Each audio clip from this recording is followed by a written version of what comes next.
Samuel Johansson från VF till tävling mot KF. Vad händer om det stund? Jag hade jag vanligt dyster frågor så jag sälja kanske alla på någon. Det börjar rymliga väl och fylltjast alla fyra halvår går framför en mål helt av.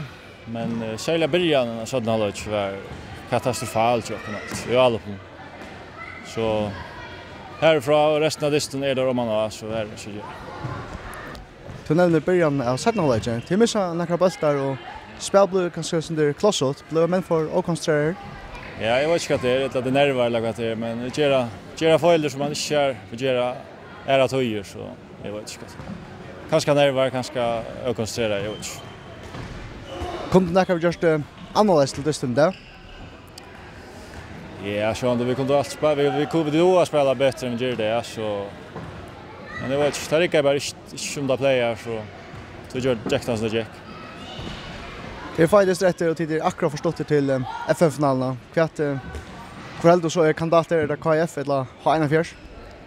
Ja, nu vann han en fjärs det så tar det här säkert en teoretiska möjligheter, men ja, jag väntar vi KF för Norsten och den tror jag Norsten vinner Norsten. Det är gitt.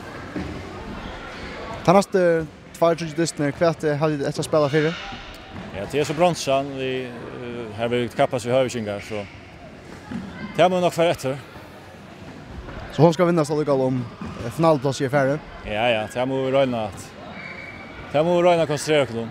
Det är inte grund att ge oss än. Samuel Johansson från VF, tack för samman och gå vidare. Tack för det.